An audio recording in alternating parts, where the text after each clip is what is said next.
The stage from Laramie dropped her at the crossroads and didn't wait.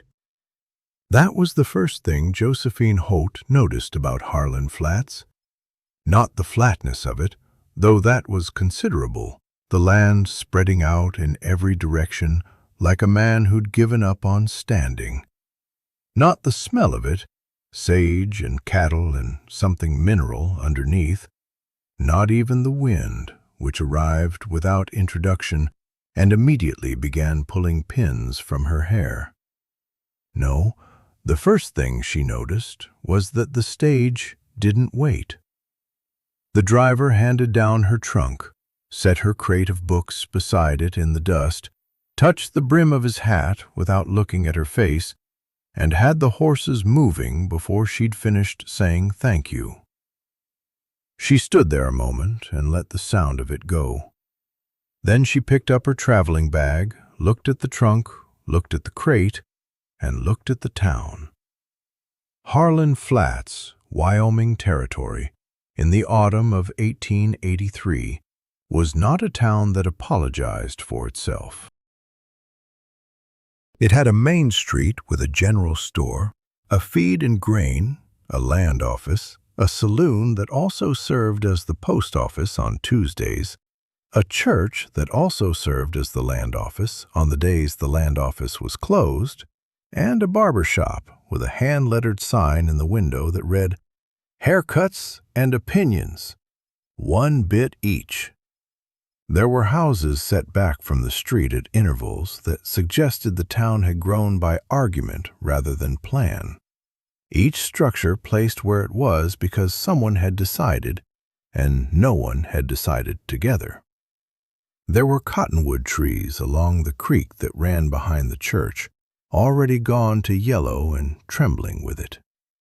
There was a dog sleeping in the middle of the road who did not move when she looked at him, and who she suspected had not moved in some time. The schoolhouse was at the far end of the street, set slightly apart on a low rise, as if the town were presenting it or had pushed it away. It was a single room, whitewashed, with a small bell tower that held no bell. There was a woodpile to the left side that needed splitting and a pump to the right that needed priming, and steps at the front, 3 of them, wooden, the middle one visibly soft, where someone had placed a clay pot of late-season marigolds that were doing their level best against the cold. Josephine looked at those marigolds for a long moment. Someone had known she was coming and had put flowers out. That was something. That was, in fact, quite a lot. She could not move the trunk alone. She was tall and capable and had moved a great many things alone in her 31 years, but the trunk was oak and packed with everything she owned in the world, and the schoolhouse steps were 100 yards from the crossroads, and the middle step was soft. She left the trunk and carried the crate of books first, making 2 trips because it was heavy, and she set them inside the door and stood in the schoolhouse and breathed it in. Chalk dust, pine resin, the particular cold of a room that has been closed up and is waiting to be useful again. There were 14 desks arranged in rows, mismatched, some with attached benches, some with separate chairs, one that appeared to have been a dining table at some point in a previous life. A wood stove in the corner with a good pipe, a blackboard that was actually black, not gray, which meant someone had resurfaced it recently. A teacher's desk at the front, scarred but solid, a map of the United States on the wall, 1879 edition, with the territories marked in a different color and the words Wyoming Territory printed in letters large enough to suggest optimism about its eventual statehood. She ran her hand along the edge of the blackboard. Someone had cleaned this room, not just swept it, cleaned it. The windows were washed. The stove had been blacked. There was a small stack of fresh chalk in the tray and a new eraser beside it, the felt still stiff. She was aware, standing there, of something she did not entirely trust. The feeling of being expected, of being wanted even. She had been wanted in Delwood, too, at first. The school board in Delwood had written her a very warm letter. She had the letter still, folded in the bottom of her trunk, though she could not have said why she kept it. Evidence, perhaps. Of what? She wasn't sure. She went back for the trunk. She was standing at the crossroads, assessing the problem of it. The weight, the distance, the soft middle step, when she heard boots on the boardwalk and looked up. A boy, 12 or 13, with a face full of freckles and the kind of ears that suggested he hadn't quite grown into himself yet. He was wearing a coat 2 sizes too large, the sleeves rolled, and he stopped when he saw her, with the particular arrested expression of a child who has been sent somewhere on an errand and has arrived to find the errand more complicated than advertised. "You're the teacher," he said. "I am," said Josephine. "And you are?" "Thomas Briggs." He looked at the trunk. "That's a big trunk." "It is. You need help with it." "I do," she said, and waited. He considered this for a moment with great seriousness, as though weighing competing obligations. And then he came down off the boardwalk and took one end of the trunk without further negotiation. He was stronger than he looked. They moved it together in stages. Lift, carry, set down, rest, lift again. And Josephine matched her pace to his without comment, and he matched his to hers, and by the time they reached the schoolhouse steps, they had developed a reasonable working partnership. "Careful of the middle step," she said. "I know," he said. "My pa said he was going to fix it." "Your father is on the school board?" Thomas set his end of the trunk down on the top step and straightened. "He's the chairman," he said, with the complicated expression of a boy who is simultaneously proud of this fact and aware that it costs him something. "Gerald Briggs. He runs the feed and grain." "Then please tell your father I said thank you for the marigolds." Thomas looked at the clay pot and then back at her with an expression she couldn't quite read. "That wasn't my pa," he said. "That was Mrs. Alderman. She's the one who wanted to get a teacher in here before November. She's been after the board about it since August." He paused. "She's going to want to meet you." "I expect so. She's going to ask you a lot of questions." "That seems reasonable." Thomas looked at her with something that might have been reassessment. "The last teacher," he said carefully, "the one before you, he didn't like questions. He left after one winter." Another pause. "Well, he was asked to leave, but it was mutual." Josephine looked at the boy. She had a policy, which she had developed over several years of teaching and one very instructive catastrophe, about what to do when children offered information that was really a warning in disguise.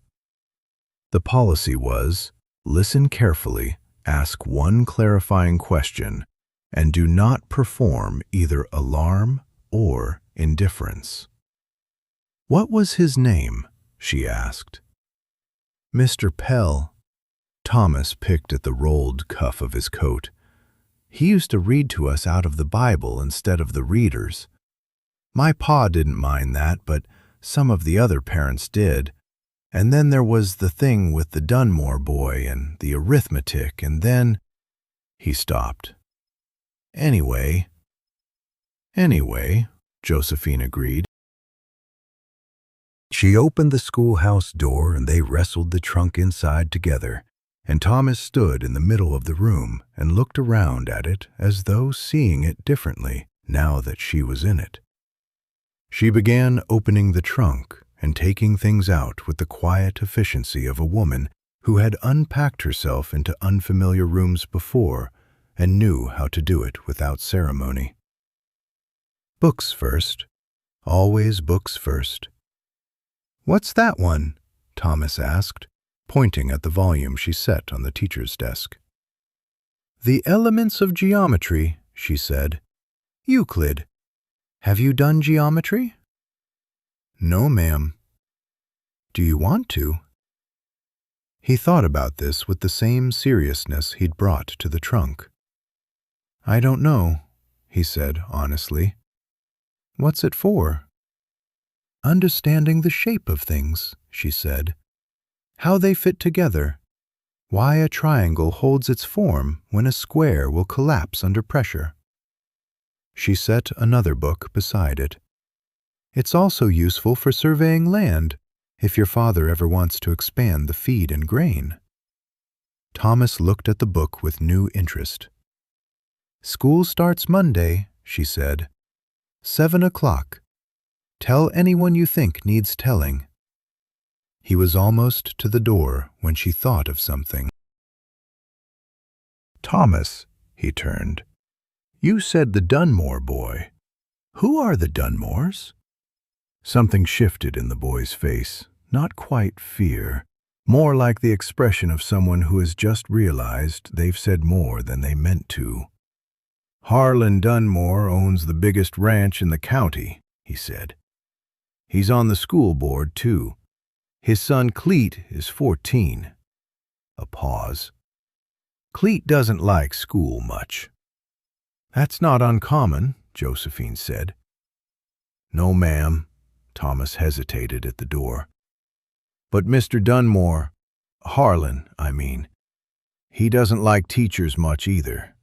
Not since Mr. Pell. He says the board should hire someone from closer to home."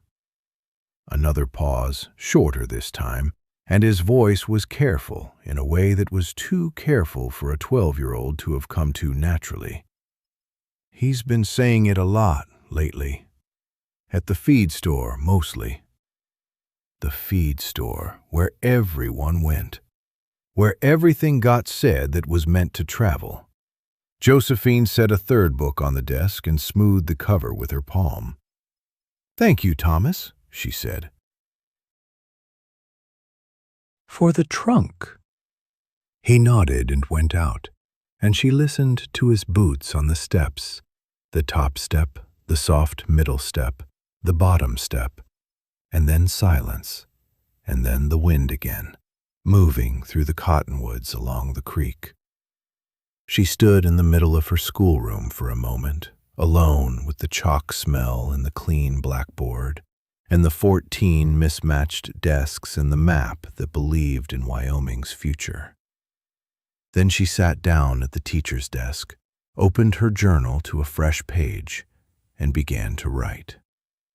Harlan Flats, October 6th, 1883. The schoolhouse is in better condition than I expected. The board has at least one member who is enthusiastic and one who is not. The children have been without a teacher since spring. The middle step needs repair. There are marigolds. She paused, the pen held still above the page. I have been here 4 hours and someone is already talking about me at the feed store. She closed the journal. She did not write the next thought, which was, I don't yet know if it is the old rumor or a new one. She did not write it because writing it would make it a thing she was afraid of. And she had decided in Delwood, standing in the school board chairman's office, while he looked at his desk instead of her face, that she would not be afraid of rumors anymore. She would be careful. She would be precise. She would give people nothing to misread. But she was not afraid. She lit the lamp on the teacher's desk as the light outside went gold and then gray, and she began to sort her books into the order she would teach them. And she did not let herself think about the feed store, or Harlan Dunmore, or the particular way Thomas Briggs had said, "He's been saying it a lot lately." The past tense of it, the lately of it, the implication that the saying had already been going on for some time before she'd arrived. Which meant the question was not whether Harlan Dunmore was talking about her. The question was what exactly he had already heard.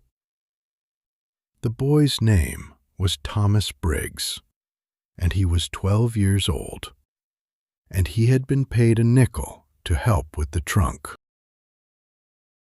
He told her this himself with the particular candor of a child who has not yet learned that transparency can be a disadvantage.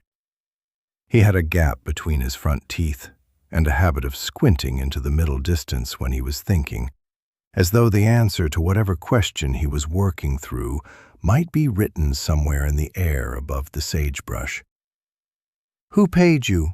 Josephine asked. Thomas squinted. "Mrs. Aldridge. Well, not Mrs. Aldridge. There isn't one anymore. I mean Petra. She's in your class. She's 10. Josephine absorbed this. A 10-year-old girl had sent a boy to help with the trunk. She filed this information away in the same careful mental drawer where she kept things she did not yet know what to do with. They wrestled the oak trunk up the steps together, Thomas taking the heavier end without being asked, which she noted and appreciated. Inside, she directed him to set it against the wall beneath the window, and when it was done, she gave him a second nickel from her coin purse, which he looked at for a moment as though uncertain whether to argue about it. He didn't argue. He pocketed it and left. The rumor, she learned the next morning, had preceded her by at least 4 days. She learned this from Mrs. Callan, who ran the boarding house where Josephine had taken a room, a narrow woman with a wide, honest face who brought coffee without asking and clearly considered this a form of communication. She sat across from Josephine at the small kitchen table while Josephine ate biscuits and listened to the town's geography being mapped for her in the only way small towns ever truly reveal themselves, through the careful, slightly apologetic recitation of who said what to whom and where. "You'll want to know about Harlan Dunmore," Mrs. Callan said, in the tone of someone delivering news they'd rather not deliver. "Will I?" "He runs the feed store. He also runs the school board, or he thinks he does, which amounts to the same thing out here." She wrapped both hands around her coffee cup. "He was in Laramie 3 weeks back on supply business. He says he heard something about you there, about why you left your last position." Josephine set down her biscuit. "What did he hear?" she asked. Mrs. Callan looked at her with the expression of a woman who has already decided she likes you and is therefore going to be honest.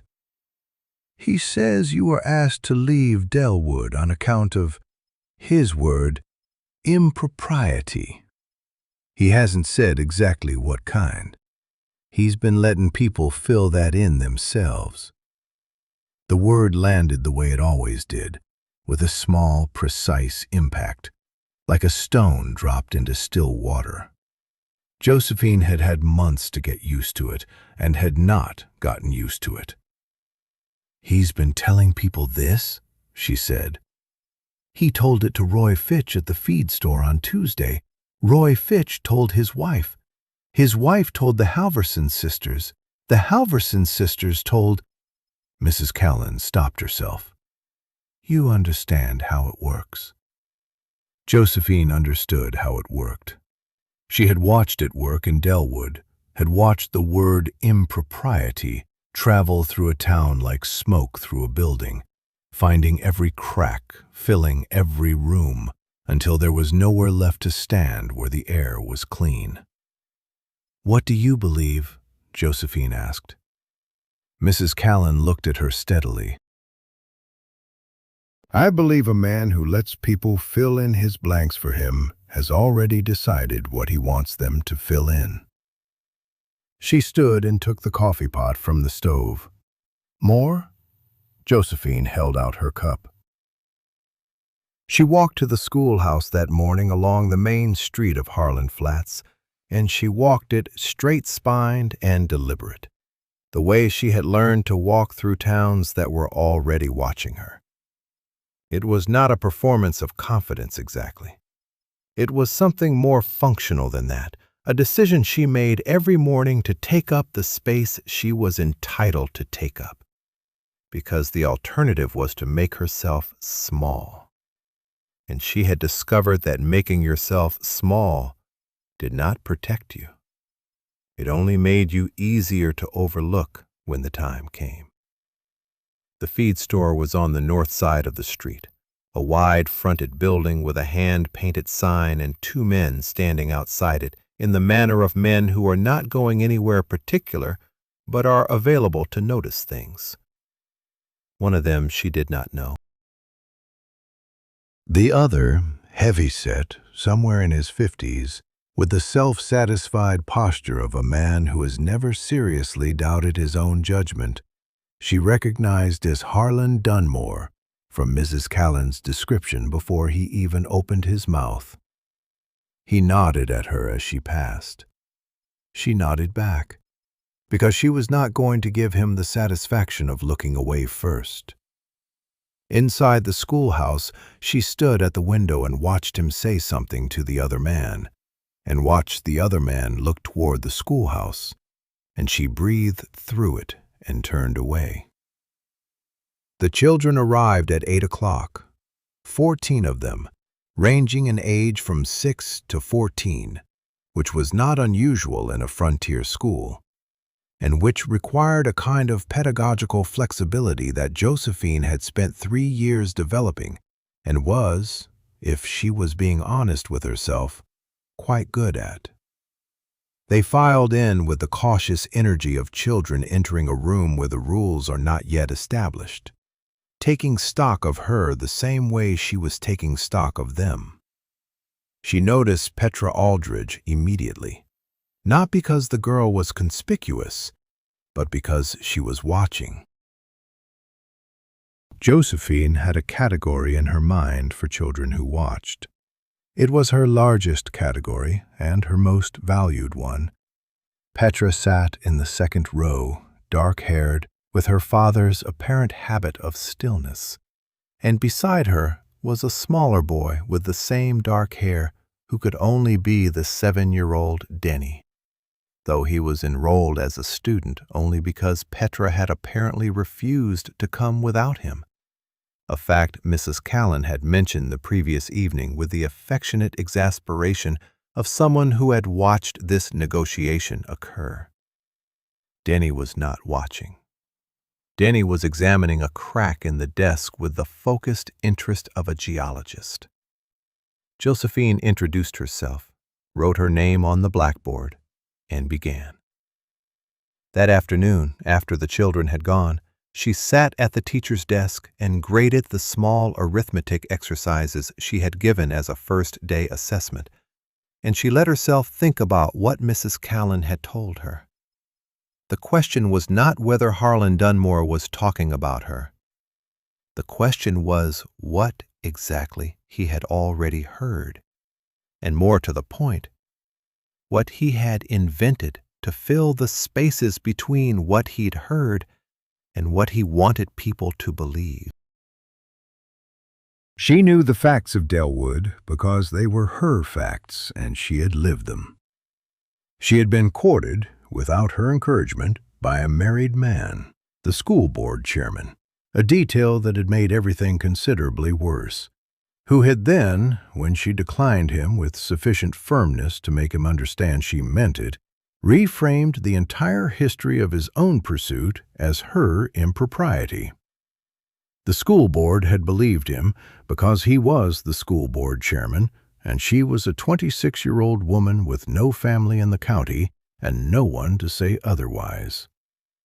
She had been given 2 weeks to vacate her room and her position. She had vacated them. She had come here. And here, apparently, the story had arrived before her, traveling in whatever form Harlan Dunmore had chosen to give it, which was, she suspected, a form carefully shaped to be interesting enough to spread, but vague enough to be unfalsifiable. She pressed her pen against the paper and did not write anything for a long moment. Then she wrote a small, careful check mark beside a correctly solved problem. And then another. And then another. Because the arithmetic was good, and the children were real, and they were hers to teach for as long as she could hold her ground. She was locking the schoolhouse door when she heard boots on the road behind her. She turned to find a man she had not seen before, though she recognized him the way you sometimes recognize people in new places, not from having met them, but from having already been told the shape of them. He was tall, somewhere in his early 40s, with the particular economy of movement that belongs to men who spend most of their lives outdoors doing work that is not optional. He wore a hat that had been worn long enough to take on the character of its owner. He was leading a horse by the reins, and he stopped when she turned, which suggested he had not expected her to still be there. They looked at each other across the short distance of the schoolhouse yard. "Mr. Aldrich," she said, because Mrs. Callan had described him too, and because the dark-haired children with their quality of watching had already told her something about their father. He nodded once. "Miss Holt." He did not seem surprised that she knew him. He looked at the locked door, then back at her, and she had the distinct impression he was taking an accounting of something, though she could not have said what. "Petra and Denny came home talking," he said finally. It was not quite a full sentence, but it was clearly meant to be. "They're good students," she said. "Both of them. Denny has a strong instinct for numbers." Something shifted almost imperceptibly in the set of his jaw. Not a smile, but the precondition of one.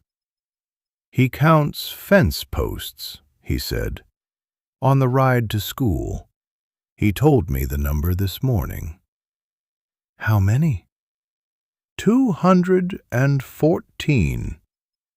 He said it with the flat neutrality of a man reporting a fact, but there was something underneath it that she recognized as affection, and the recognition made her trust him slightly more than she had intended to. There was a silence that was not uncomfortable exactly, but was unresolved. "I heard what Dunmore's been saying," Callum Aldridge said. Josephine kept her face even. "Most people have, I expect." "He'll call a meeting." "I expect that too." He looked at her for a moment with the same considering quality she had noticed in his daughter, the look of someone who is not yet finished deciding something. Then he picked up his horse's reins and turned to go, and she thought that was the end of it. He stopped. "My wife picked this school," he said without turning around. "She rode out to look at the building before we had children old enough to use it. She said a town that kept its schoolhouse was a town worth keeping." He paused. She was right about most things. Josephine did not speak. He walked on. She stood in the schoolhouse yard and watched him go, and she did not know what to make of a man who said a thing like that and then walked away before she could respond to it. And she did not know whether it was a warning or a promise or simply the statement of a fact he had wanted to say out loud. What she knew was this: he had said he'll call a meeting, with the assurance of a man who had already decided he would be there when it happened. And she did not know yet what that meant for her. But she found, somewhat against her will, that she wanted to. The first morning of school, Josephine was there an hour before she needed to be. This was habit, not anxiety. Or so she told herself. Building the fire in the stove, while the sky outside was still the color of a bruise fading.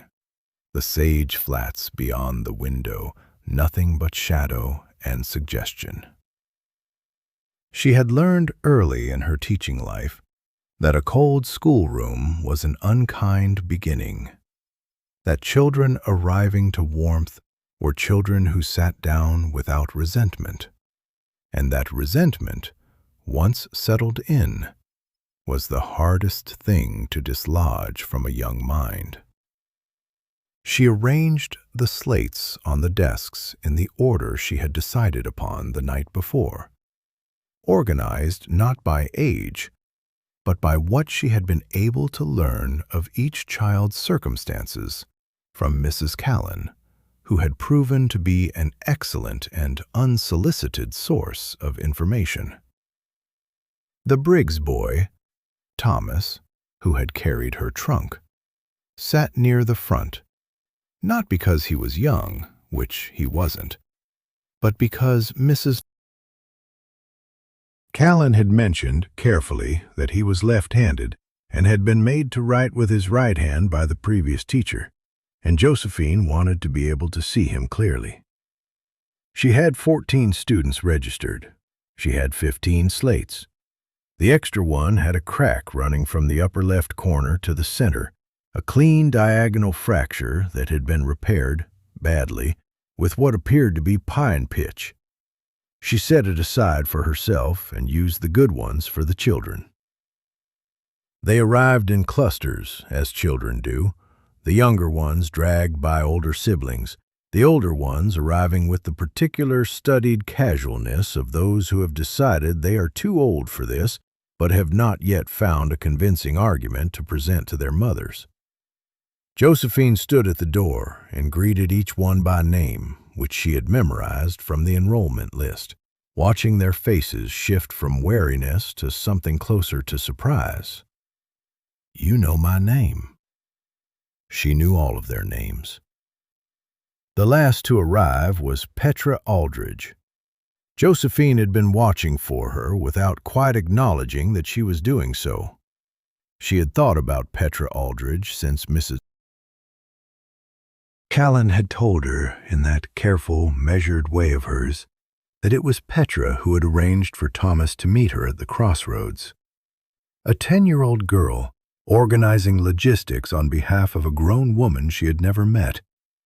Josephine had turned that fact over in her mind, the way you turn over a river stone, looking for what lives underneath. Petra came alone, no siblings, no cluster. She walked at an even pace that was neither hurrying nor dawdling, a brown-haired girl with a straight back and an expression that reminded Josephine, with some force, of a person who has learned to keep their face neutral because other faces have not always been safe to read. She wore a clean dress that had been mended at the hem with careful stitching. Her boots were good ones. She stopped at the door and looked at Josephine directly. "Miss Holt?" she said. Not a question, a statement of confirmation, as if she were verifying a fact she had already established. "Petra Aldridge," Josephine said. Something moved in the girl's expression, small and quickly contained, but there. She went inside and chose a seat in the third row, not at the front where the youngest children sat, and not at the back where the older boys had already arranged themselves with the territorial instinct of dogs settling a yard. The third row. Josephine noted it. The morning went as first mornings do, imperfectly, and better than expected. She assessed them without announcing that she was doing so, folding her observations into the ordinary business of the day. She had them write their names on their slates first, which told her more than a formal examination would have. The pressure they applied, the size of the letters, which ones hesitated and which ones moved with confidence, which ones looked at their neighbors before they began. Then she read aloud to them a passage from a geography text and watched their faces for the ones who were listening and the ones who were performing listening, and the ones who had gone somewhere else entirely.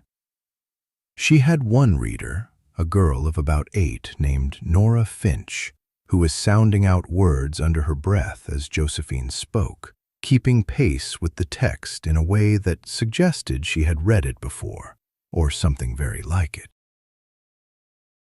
She had one child, the youngest, a boy of 6 named Eli Marsh, who was so frightened of being wrong that he had not written anything on his slate at all and was sitting with the chalk held in both hands like a small and precious object. She crouched beside Eli Marsh's desk while the others were working and said very quietly, "I'm not going to ask you to read anything aloud today." He looked at her. "Just write your name," she said. "That's all I need from you this morning." He wrote it, slowly and in letters that went somewhat uphill, but he wrote it. She moved on. She had been warned also by Mrs. Callan about the Hartley brothers, twins of 11, belonging to a family whose relationship with formal education was described as complicated, which Josephine had interpreted correctly as meaning they had run the previous teacher to distraction and were proud of it. They were sitting together in the back row, which she had expected, and they had spent the first half of the morning in a state of aggressive waiting, like 2 dogs who have been told "not yet" and are watching the hand very carefully. At 10:30 she turned from the blackboard and said, without looking at either of them specifically, "I'll need someone to bring in wood before lunch. The stove will need feeding." A pause. "That would be a job for someone who knows how the wood is stacked and where the good dry pieces are kept," she added, still not looking at them, writing a long division problem on the board with the cracked slate she had kept for herself. There was a brief, whispered negotiation in the back row. "We know where it's kept," said one of the Hartley twins. She had not yet determined which was which. "I thought you might," she said. "After lunch, then." She heard faintly the sound of 2 boys recalibrating their entire morning. She did not smile, but she wanted to. Petra Aldridge watched all of this.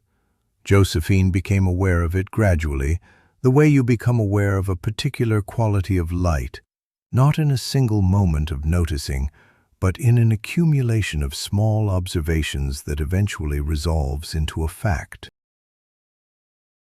Petra worked steadily through every task she was given, quickly and without apparent effort. And when she finished, she did not fidget or look out the window or bother her neighbors. She watched. She watched the way Josephine handled Eli Marsh.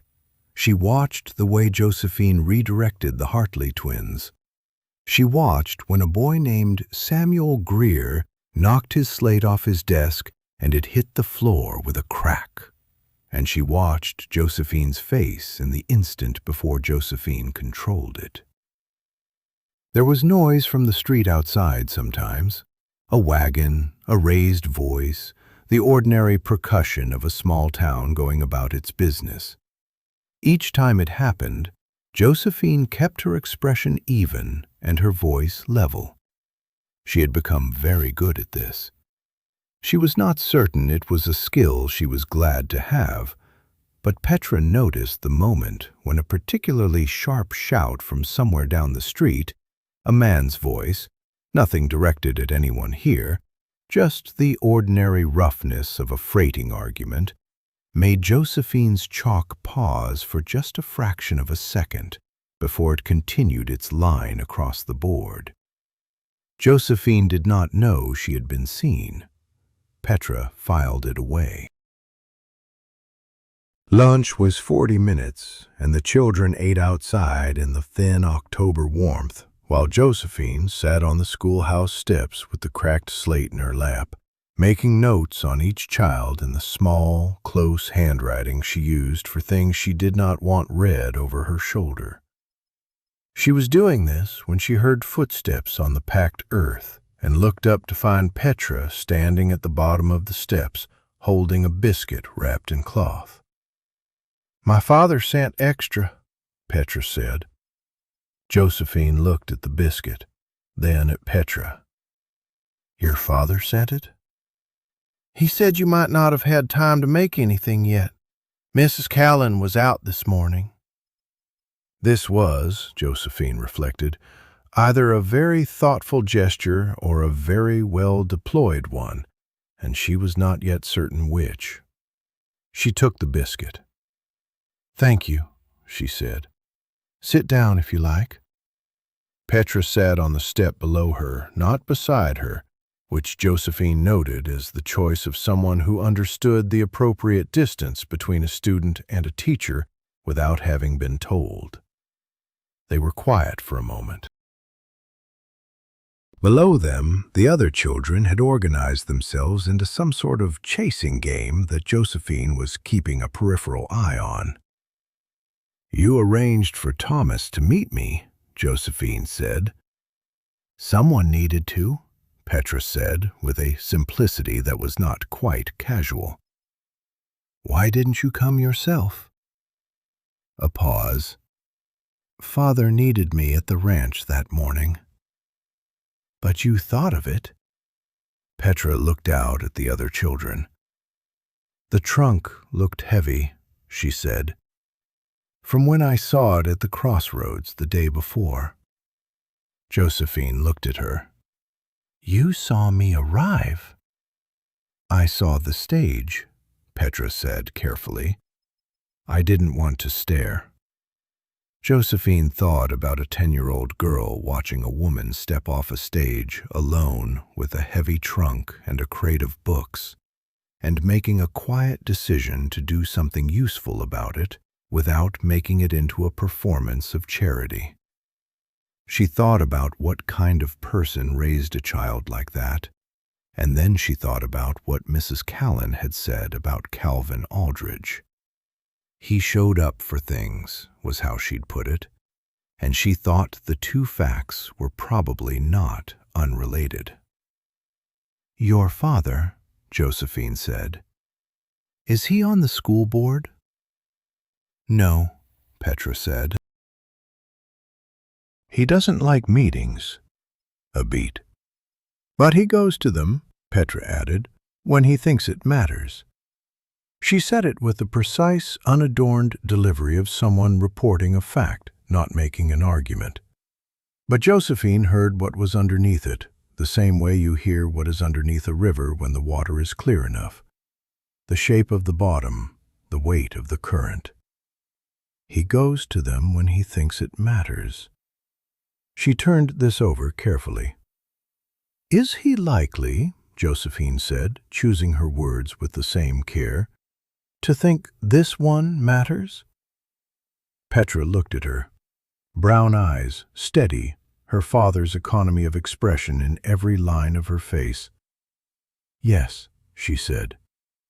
And then the bell Josephine had hung inside the door caught the breeze and rang twice, loose and imprecise, and Petra stood up and brushed her skirt and went back to join the other children. And Josephine sat on the schoolhouse steps for a moment longer with the cracked slate in her lap and the half-eaten biscuit in her hand, thinking about a man she had not yet properly met and a girl who watched everything, and the particular shape of a warning that arrives wrapped in ordinary kindness. She had been in Harlan Flats for 4 days. She had not yet heard the date of the meeting, but she understood now, with a certainty that settled in her chest like the first cold of coming winter, that Dunmore had already set it in motion, that somewhere in this small town the machinery of her removal was already turning, and that the question was not whether a meeting would be called, but who would be sitting in that room when it was, and what they would say, and what they would not. She went inside. The afternoon light lay flat and gold across the 14 desks, 14 slates, 14 children. One cracked slate that she had kept for herself because it was still useful, because a crack did not make a thing worthless. She picked up the chalk. She began. The week had a shape to it, the way weeks do when they are new. Monday was cautious. Tuesday, a little less so. By Wednesday, something had loosened in the room, not discipline, which Josephine kept intact with nothing more than a steady gaze and a willingness to wait, but the particular stiffness the children carry when they are not yet sure what is expected of them. She had learned their rhythms. Nora Finch, who read at a level that embarrassed the older children, had taken to finishing her work and then sitting with her hands folded, waiting, which Josephine solved by leaving a second slate on Nora's desk each morning with a harder problem on it, written so small it looked like a secret. Eli Marsh had not yet spoken aloud in class, but he had written his name 3 times on Wednesday, each iteration slightly larger and more deliberate than the last, and Josephine had placed a single chalk mark beside the third one, not a grade, just a mark, a small private acknowledgement, and watched from the corner of her eye as he looked at it for a long moment before covering it with his palm. And then there was Denny Aldridge. He arrived each morning at a dead run, which was how Josephine came to know him before she had exchanged more than a dozen words with him. A boy who did everything at full velocity and full volume, as though silence were a country he had been exiled from and did not wish to visit again. He was 7, the youngest in the room, and he had his sister Petra's dark eyes and none of her stillness. Where Petra moved through the schoolroom with a kind of considered economy, Denny ricocheted. He dropped his slate. He knocked over the water pail on Thursday, genuinely accidentally, though his expression suggested he was aware of how suspicious the timing looked. He had opinions about everything and no particular interest in being called upon before sharing them. He also could not read. Not could not, exactly. That was too simple, and Josephine had learned early in her teaching life to distrust simple explanations for a child's difficulty. He could read letters. He could sound them out, slowly, with effort, his mouth forming each one as though tasting something he wasn't sure about. But words became a problem. Words strung together into sentences became something close to a wall. And Denny Aldridge, who had no walls in the rest of his life, did not know what to do when he hit one. What he did What he had clearly learned to do, probably before Josephine arrived and possibly long before, was to make it funny first. He would look at the sentence on the board, and then he would look at the room, and then he would say something that made the other children laugh, and the laughter would carry him past the moment before anyone could see that he hadn't answered. It was a good trick.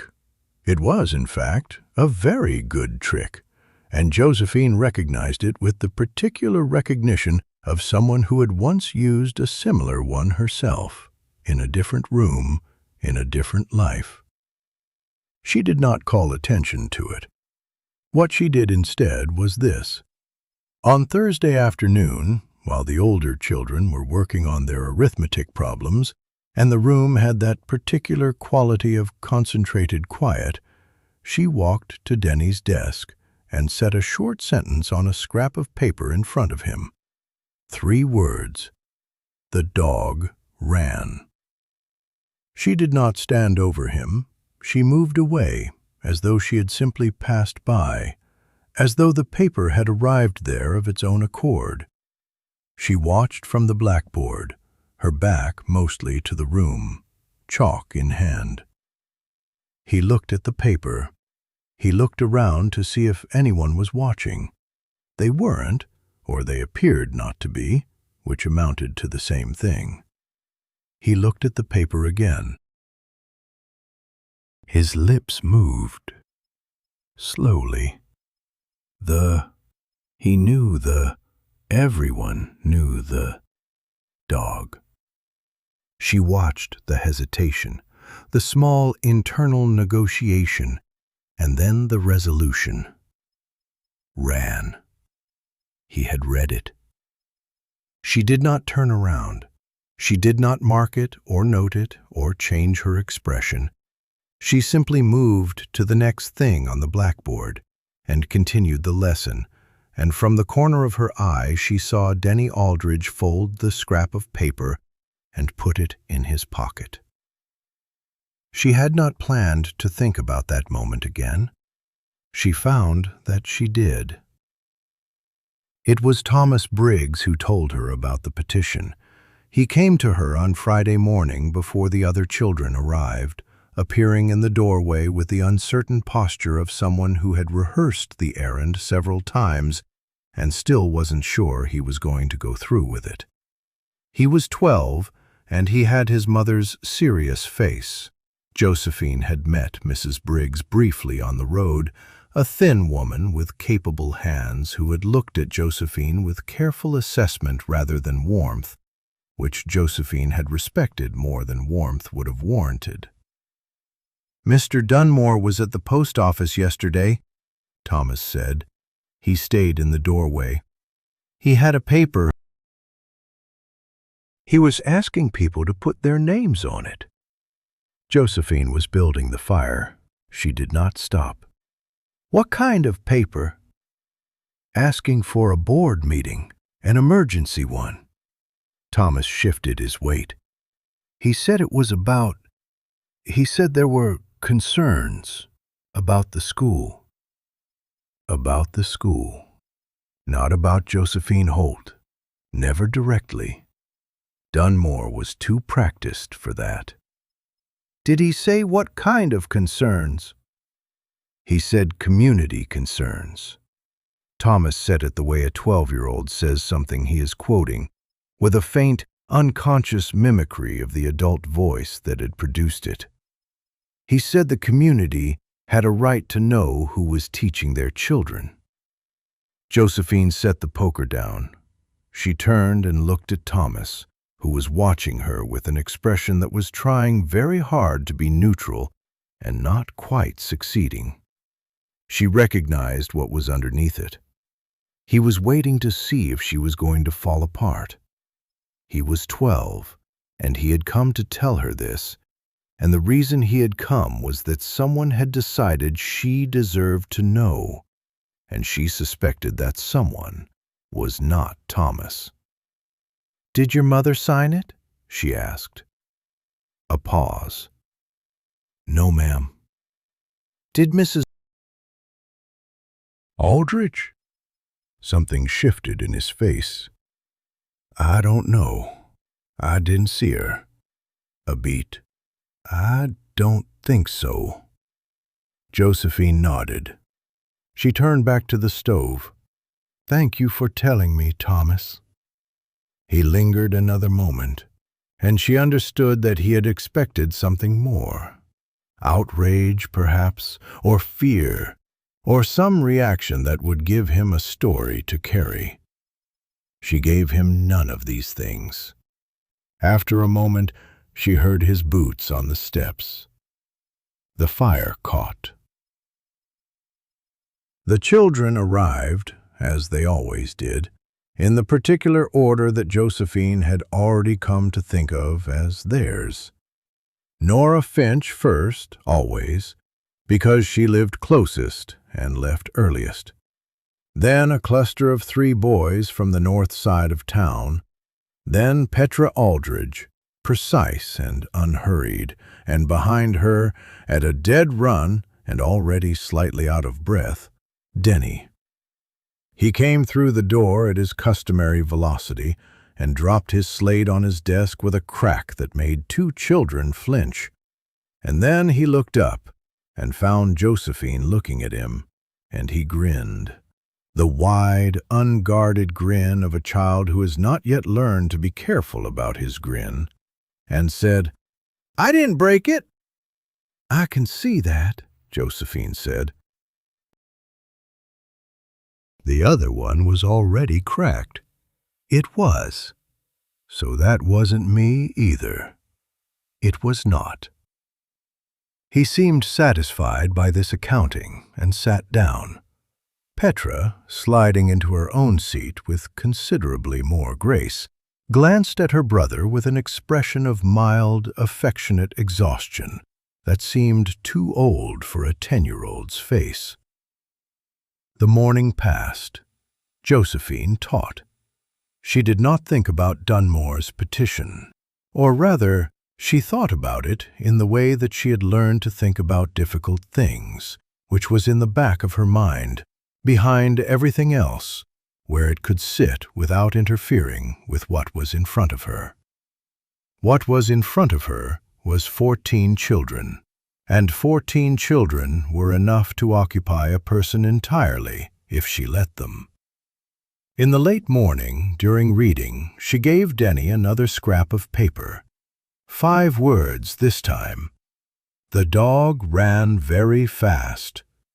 She set it on his desk with the same casualness she had used before, passing by, moving on, and did not look at him. She was at the blackboard when she heard, very quietly, so quietly she might have imagined it, a small exhale. The sound a person makes when something has gone right. She kept her eyes on the board. The notice was posted on the door of Dunmore's feed store by Friday afternoon, and Mrs. Callan told her about it over supper, not with the apologetic delicacy of Wednesday's conversation, but directly, the way she had apparently decided to handle things between them. Tuesday evening, Mrs. Callan said, at the Grange Hall. He got 7 signatures. How many are on the school board? 5, but it's not a board vote, not yet. He's calling it a community meeting. She said the phrase with a dryness that suggested she had her own opinion about that distinction. Anyone can come. Anyone, Josephine repeated. That's what the notice says. Josephine looked at her plate. She was not hungry, but she ate, because she had learned that hunger was a problem that presented itself later and at inconvenient times, and it was better to address it while one had the chance. "Will you go?" she asked. Mrs. Callan looked at her steadily. "I'm not on the board." "That wasn't what I asked." A pause. Then, with the particular brevity of a woman who had decided something, "Yes." Josephine nodded. She finished her supper. She washed her own plate, which Mrs. Callan had told her 3 times was unnecessary, and which she had continued to do anyway, because it was something to do with her hands. Upstairs in the small room with the blue curtain, she sat at the edge of the bed and thought about Tuesday. She thought about 7 signatures. Not a large number, but enough. She thought about Dunmore's careful language. Community concerns. The community's right to know. Language that implied a consensus that did not yet exist, because language like that was how you built one. She thought about Denny Aldridge folding a scrap of paper and putting it in his pocket. She thought about Thomas in the doorway, waiting to see if she would fall apart. She thought about the cracked slate, which was still useful because a crack did not make a thing worthless. She did not sleep for a long time, but in the morning she rose before the light and went to the schoolhouse and built the fire, and she was at the blackboard when the first child came through the door, Nora Finch, punctual as weather.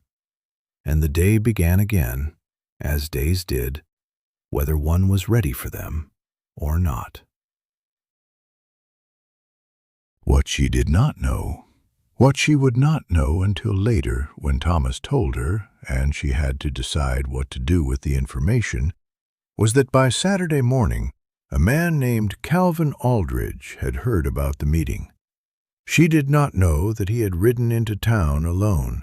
She did not know that he had stood in front of Dunmore's notice for a long moment, reading it through once and then again, with the unhurried attention of a man who reads things carefully before he acts. She did not know what he had decided standing there, but Dunmore, who was watching from behind the feed store window, apparently did, because by Saturday afternoon he had gone to find 2 more signatures. The Oddfellows' Hall had not been swept since the last town meeting in September, and it showed. Harriet Folsom noticed it first, because Harriet Folsom noticed everything that fell below the standard she had spent 52 years establishing for Harlan Flats. She arrived 20 minutes early with her husband Gerald trailing behind her, carrying the good lamp from above the store counter, the one with the clear glass chimney that threw proper light. Because the hall's own lamps were smoky and dim, and Harriet had decided that whatever this evening was, it would not be conducted in murk. She set the lamp on the table at the front of the room herself. Gerald set down the 3 extra chairs she had asked him to carry and stood rubbing his lower back. "Sit down," Harriet told him, not unkindly. He sat. She walked the perimeter of the room once, the way she always did in any space she intended to manage, taking stock of what was present and what was missing and what needed to be moved. 2 long benches along the near wall. 7 loose chairs of varying quality. The board table at the front where the 3 school board members would sit, Reverend Alt, who was earnest and ineffectual, Mabel Price, who ran the post office and had strong opinions about everything except the things that mattered, and Dale Hockett, who owned the livery and generally voted with whoever had spoken last. Harriet was not on the school board. She had never needed to be. She had brought the matter to the board, which was the appropriate thing to do, and she had done it through the appropriate channels, which was also appropriate. And she had been careful, quite careful, to present only what she knew rather than what she suspected, which she felt was the mark of a responsible person. The cousin in Delwood had written a letter. Harriet had read it 3 times.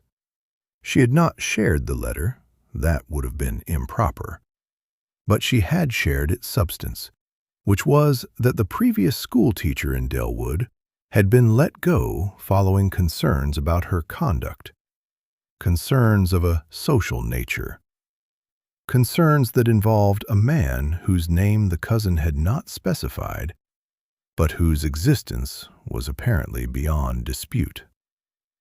What the conduct had been, precisely, the cousin had not said. What it meant, precisely, Harriet had not been sure. But she had thought about Josephine Holt's arrival. The way the woman had walked down the main street that first morning with her chin at that particular angle. Not defiant exactly, but not apologetic either. Not the way a woman in her position ought to carry herself. And she had thought about how Josephine Holt lived alone in Mrs. Callan's boarding house, and ate her meals there, and had not called on anyone in the first week except to buy chalk and lamp oil and a new penknife for sharpening. And she had thought about the way Josephine Holt's eyes moved when she was in a room, quick and assessing, like someone who was always counting exits. And she had decided that the board ought to know. That was all she had done. She had decided the board ought to know. She smoothed the front of her good wool skirt now and adjusted the lamp so its light fell evenly across the table. And she told herself, as she had been telling herself for several days, that she had done the appropriate thing, and that the appropriate thing and the right thing were, in this case, the same. People began arriving at 6:30. Dunmore came in with his 2 additional signatures. Ed Marsh, who was Eli's father and who looked uncomfortable, and a man named Pruitt from the far side of the valley who Harriet did not know well and suspected had been persuaded more by Dunmore's free coffee than by any genuine concern. They took seats on the bench near the door and spoke in low voices.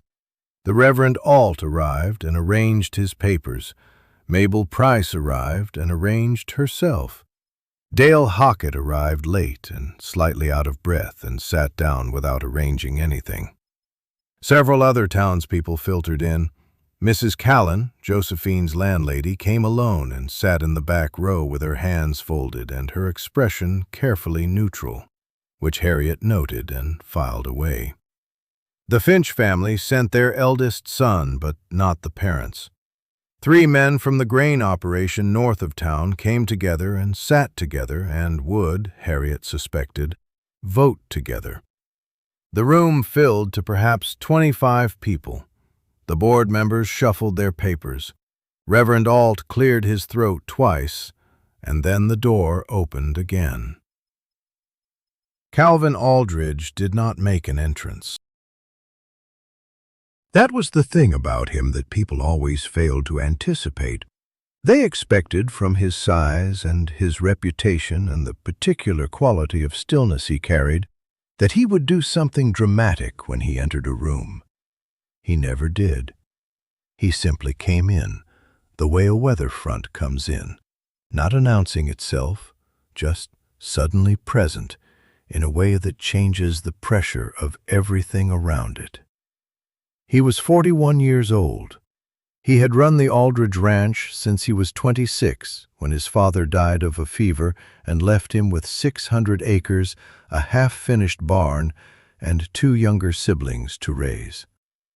He was not a large man in the way that men who want to seem large are large.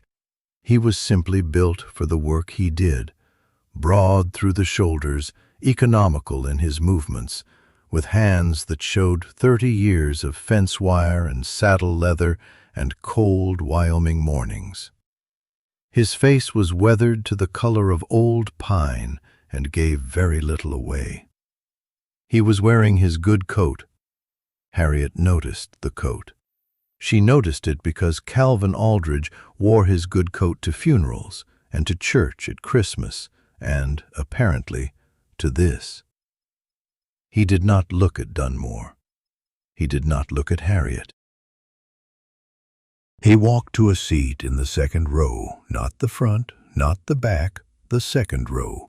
And he sat down, and he put his hat on his knee, and he looked at the board table at the front of the room and waited.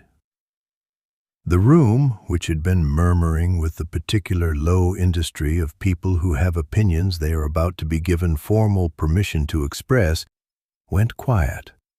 Not entirely quiet, but the murmur dropped a register and changed its character, the way conversation changes when someone enters who has not been part of it and whose arrival requires reassessment. Dunmore, on the bench by the door, looked at Calvin's back for a long moment and then looked at the floor. Harriet sat down in her chair. Reverend Alt called the meeting to order at 7 o'clock and read the formal petition, which cited community concerns regarding the professional background and personal character of the current schoolteacher, one Josephine Holt, late of Delwood, and requested a formal review by the board with the possibility of contract termination if concerns were substantiated. He read it carefully and without editorial comment, which Harriet appreciated. Then he asked if anyone wished to speak. Dunmore spoke first. He was practiced at this, at the careful assembly of implication, at the architecture of suggestion, and he spoke for several minutes about the responsibility the board bore toward the town's children, and about the importance of moral character in a teacher, and about how a rumor was only a rumor, yes, but where there was smoke there was sometimes fire, and surely the board agreed that it was better to be cautious than to be sorry. He did not look at Calvin while he spoke. Ed Marsh spoke briefly and unhappily, saying only that he had signed the petition because he thought the board ought to have all the information and that he wasn't saying anything against Miss Holt personally, and then he sat down looking like a man who wished he were somewhere else entirely. Pruitt said he'd heard things, and when Reverend Alt asked him to be specific, he said he'd heard what Dunmore had heard, and when Reverend Alt asked him what that was, specifically, there was a pause that lasted long enough to become its own kind of answer. Mabel Price said she thought the board had an obligation to investigate before making any decisions, and Dale Hockett nodded, and Harriet felt the first small loosening of something she had been holding tightly since the meeting was called. Then Reverend Alt looked at the room and asked if there was anyone else. Calvin Aldridge did not stand up. He stayed seated, his hat on his knee, and when he spoke at a volume that was exactly sufficient for the room. Not loud, not soft, just enough. And the room stayed quiet to hear him. "My daughter is 10 years old," he said. "She's been in this school since she was 6. I've had 3 teachers in that time. The first one lasted a semester before he decided he'd rather be in Denver. The second one was a decent enough woman, but she couldn't keep order, and she was afraid of the older boys, which the older boys noticed. Miss Holt has been here 3 weeks." He paused, not for effect, just because he was a man who paused when he had something to say next. "In 3 weeks, my son Denny, who is 7 years old and who has been told since he started school that he's too slow to keep up, read a sentence by himself. He told me about it at supper. He had the paper in his pocket. He'd been carrying it all day." Another pause. "I don't know what she did. I know what it meant to him." The room was very still.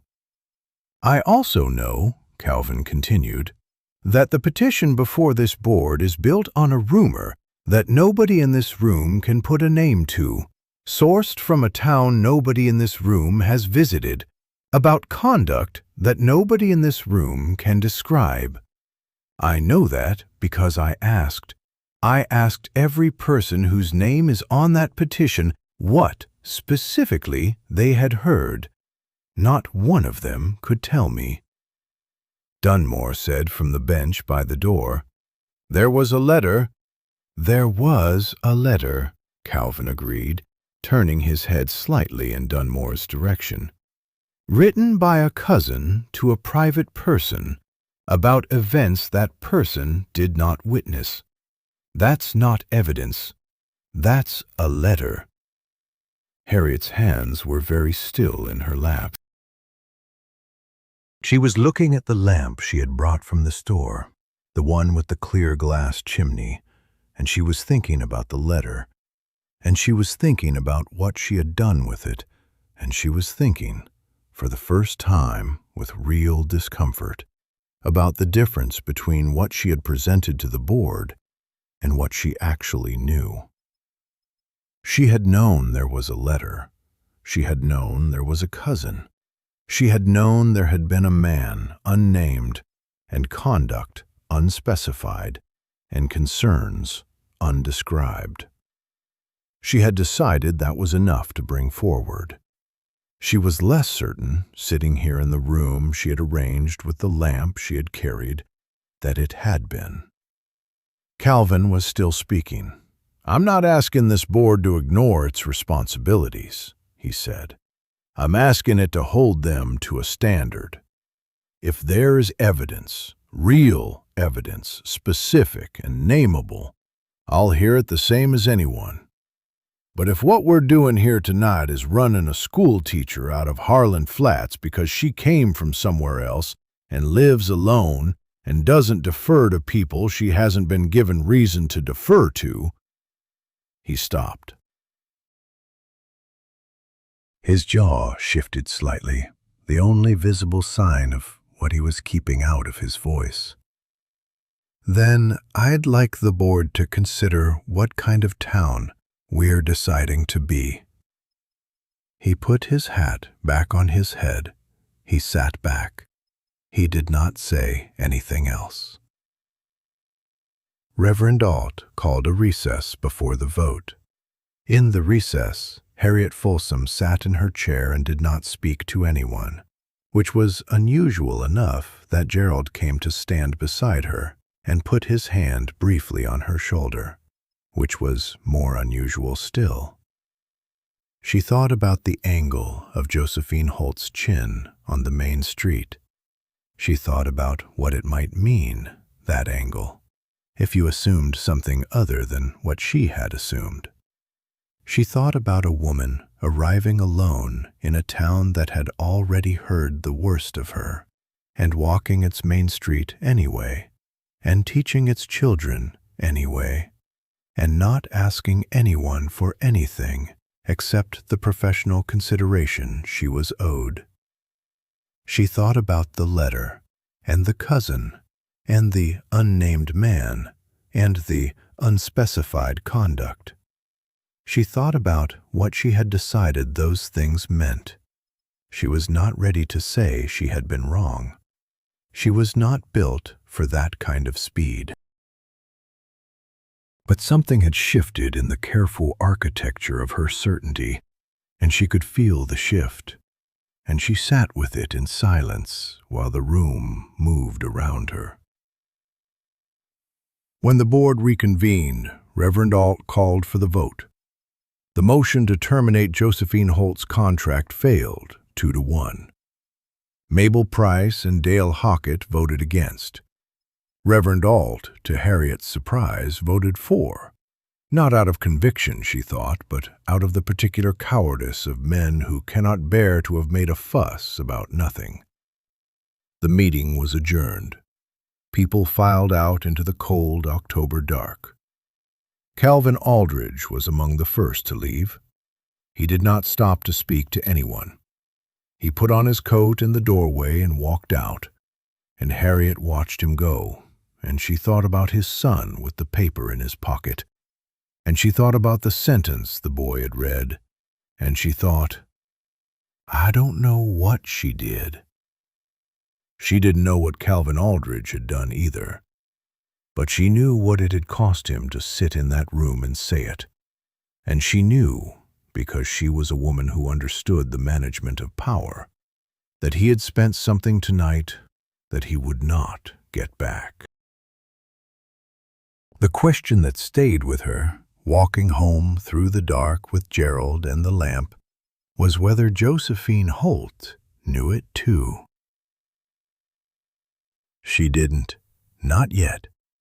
What Josephine Holt knew, sitting alone in her room at Mrs. Callan's boarding house with a book open in her lap and the words unread for the past hour, was only that the meeting had happened, and that she was still here, and that tomorrow morning she would build the fire and arrange the slates and wait for 14 children to come through the door. She did not know yet what had been said.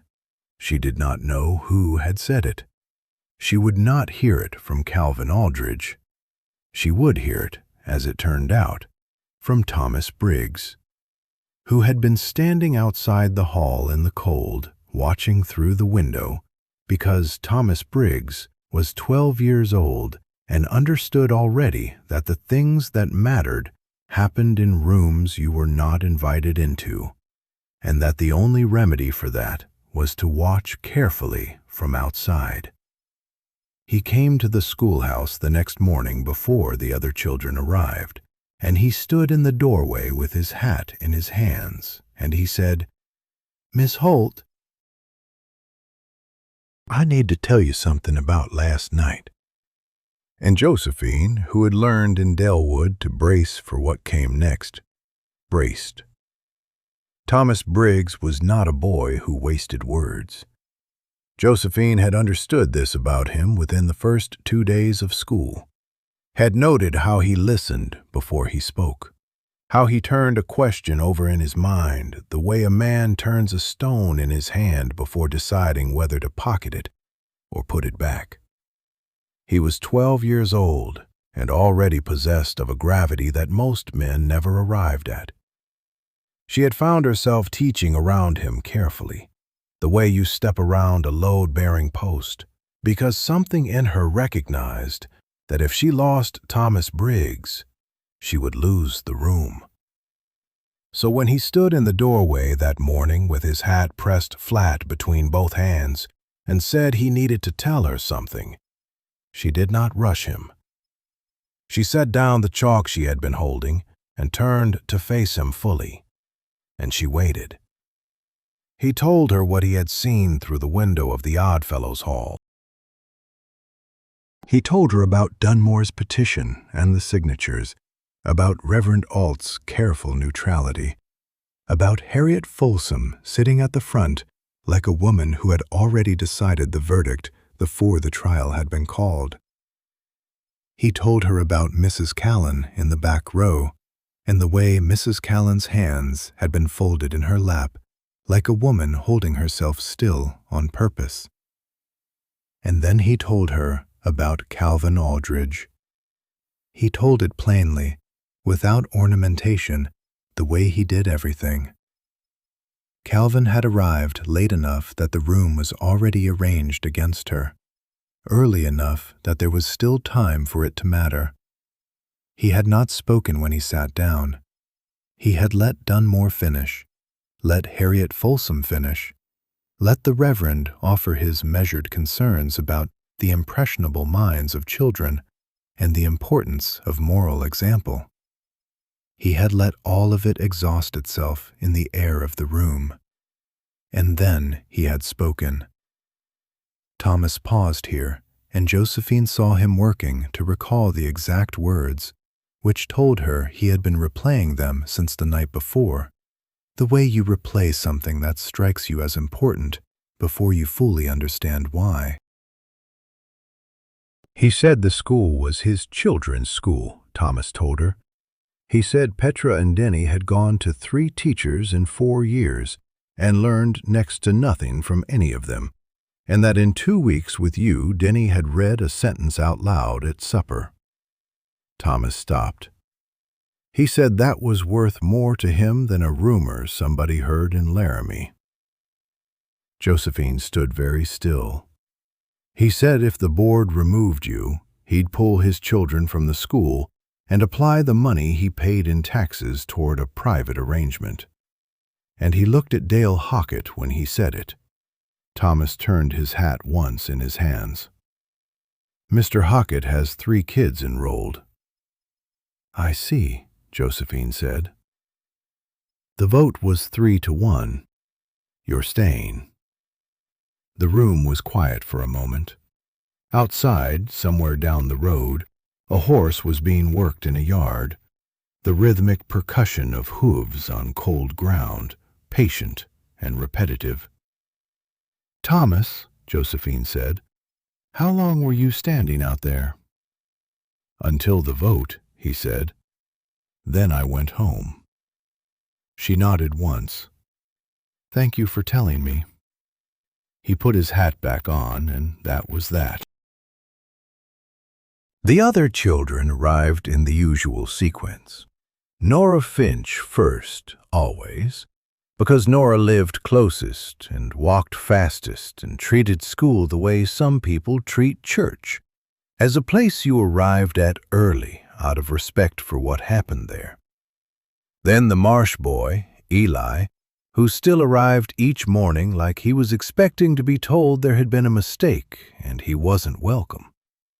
Then the others in their loose clusters, stamping cold from their boots on the steps, and last of all, Petra and Denny Aldridge, who were always last because Denny could not be hurried and Petra would not leave without him. Josephine watched them come in. She watched Denny hang his coat on the wrong peg and be silently redirected by Petra. And she watched Petra take her seat with the composed efficiency of someone who had been managing chaos for so long it had become indistinguishable from order.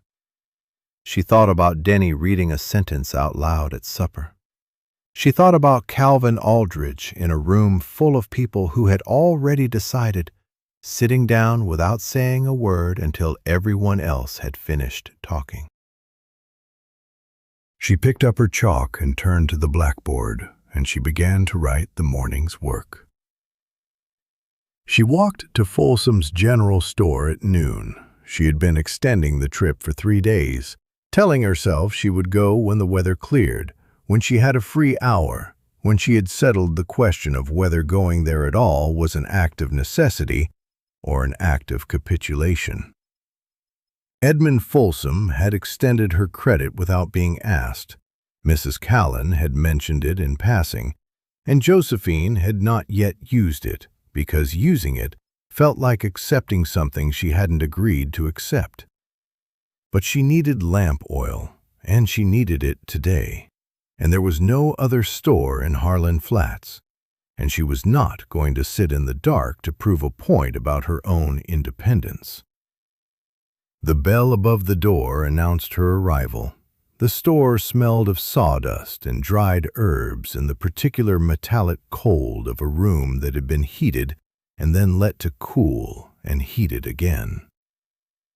Edmund Folsom was behind the counter, marking something in a ledger, and he looked up when she came in, the way a man looks up when he is not startled by much. He was a compact, unhurried man somewhere in his late 50s, with the kind of face that had settled long ago into an expression of mild, permanent competence. He did not look like a man who said things he didn't mean, or who said things he meant when silence would do just as well. "Miss Holt," he said. "Mr. Folsom, I need lamp oil. 1/2 gallon if you have it." "I do." He came around the counter without ceremony and moved toward the back shelves with the efficiency of a man who knew exactly where everything was and had never needed to think about it. "Cold one this morning?" "Yes." He filled the measure and brought it back and set it on the counter and wrote it in his ledger. He did not make a production of it. He did not look at her with the particular quality of attention that meant he was assessing her, which was what most of the town still did when she came into a room. That fractional pause, that recalibration, the weighing of rumor against evidence. Edmund Folsom did not do any of that. He wrote the amount in the ledger and turned it toward her so she could see, and she confirmed it with a nod, and that was the whole transaction. She picked up the oil, and then she stopped. "Mr. Folsom," she said, "I appreciate the credit." He looked at her steadily. "Seemed practical," he said. It was exactly the right word. Not generous, not kind. Practical. As though the alternative, a school teacher unable to buy lamp oil, would have been an inconvenience to everyone, including him, and he was simply a man who preferred not to be inconvenienced by things that were easily remedied. Josephine found, to her own mild surprise, that she liked him. "Good day," she said. "Miss Holt," he said, and went back to his ledger. She did not go to Calvin Aldridge. She had considered it. She had considered it the way you consider a door you are not sure you should open, standing in front of it, weighing the sounds from the other side, wondering whether what was in there was something you wanted to let into the room where you were standing. What would she say?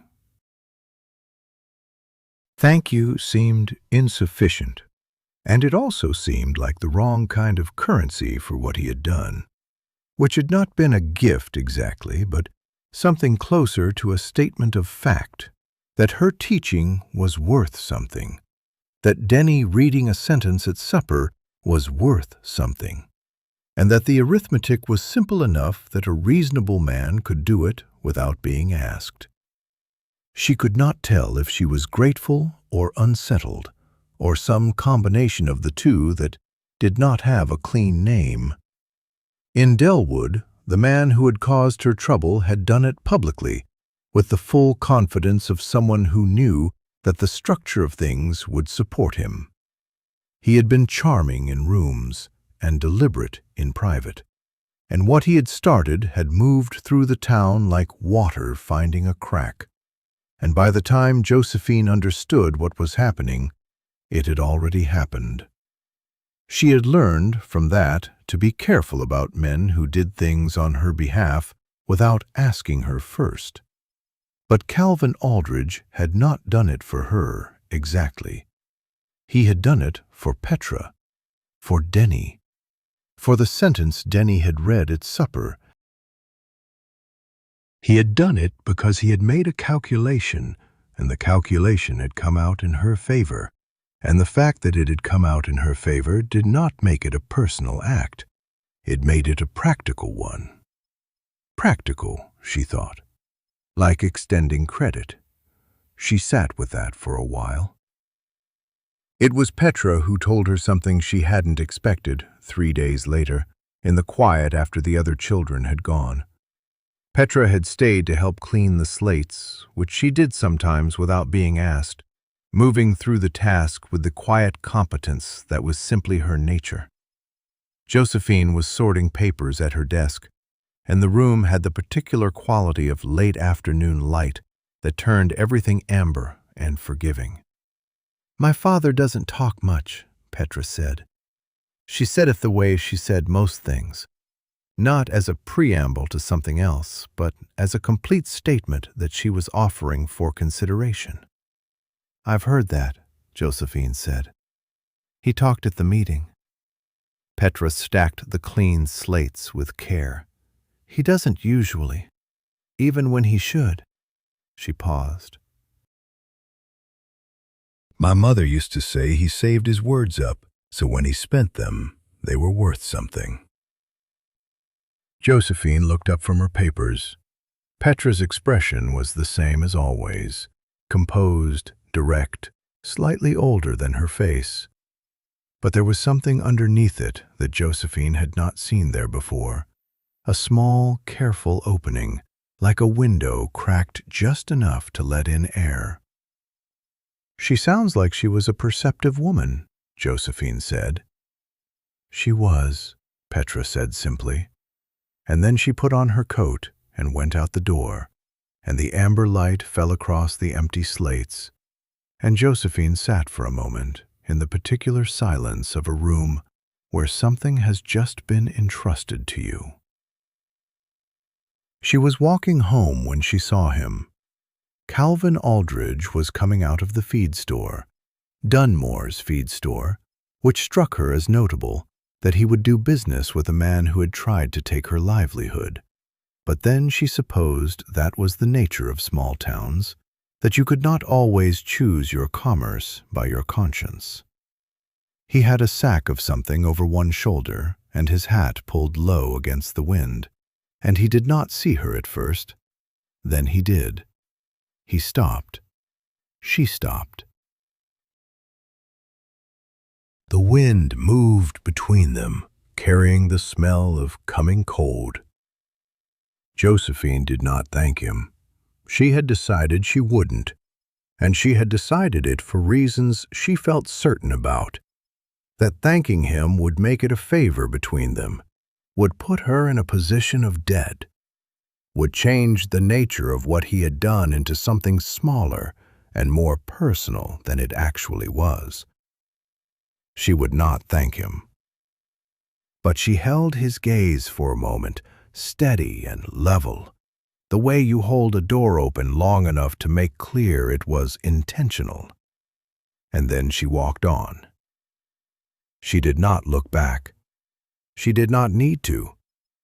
What she needed to know was whether he would say something to her retreating back, call after her, make it into something that required a response, assert himself into the silence she was leaving. He didn't. She turned the corner onto Mrs. Callan's street, and the wind hit her full in the face, sharp and clean, and carrying the particular edge that meant the first frost was coming. Maybe tonight, maybe tomorrow. The sky to the north had gone the color of old pewter. She thought about Petra's face in the amber light. He saved his words up, so when he spent them, they were worth something. She thought about a man sitting in a room full of noise, waiting until it was all finished, and then saying the one true thing.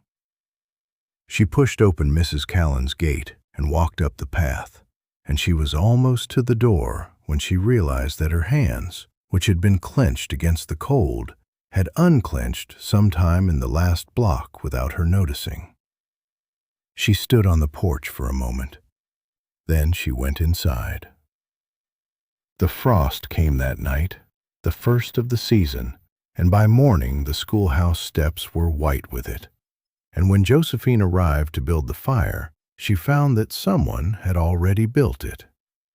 On the desk sat a single folded note, and she recognized the handwriting before she even reached for it. The note was from Reverend Tuck.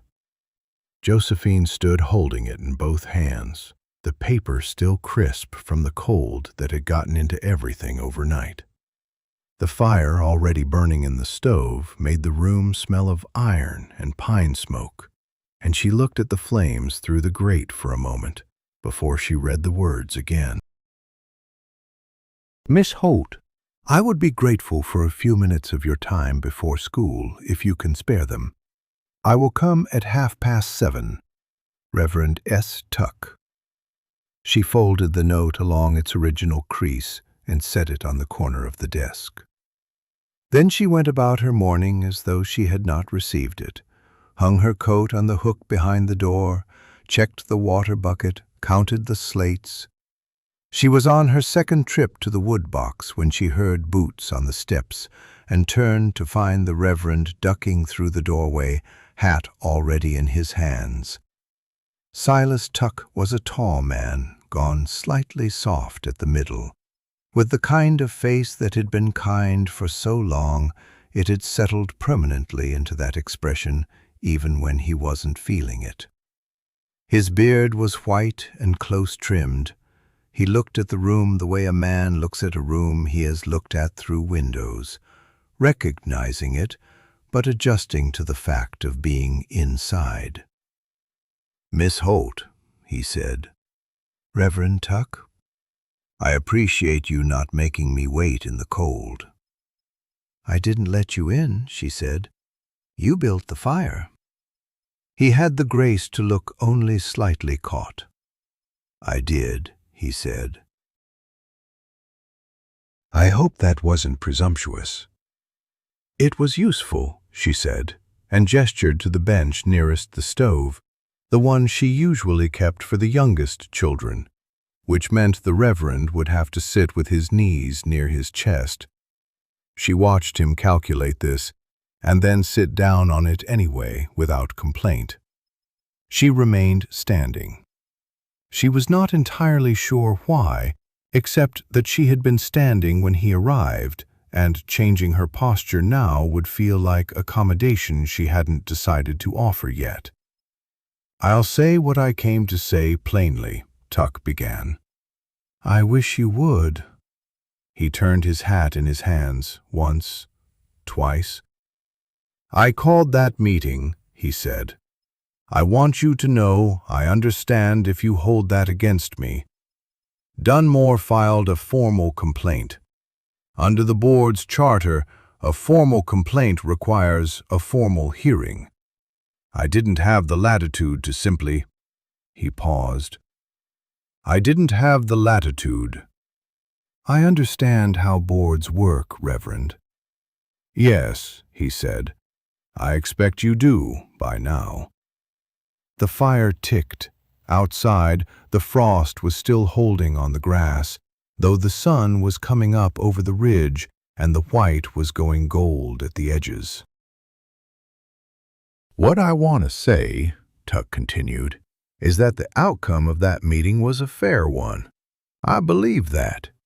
And I want to say—" He stopped again, and this time the pause had more weight to it, the kind that comes before something a man has been rehearsing. "I want to say that I have watched you teach.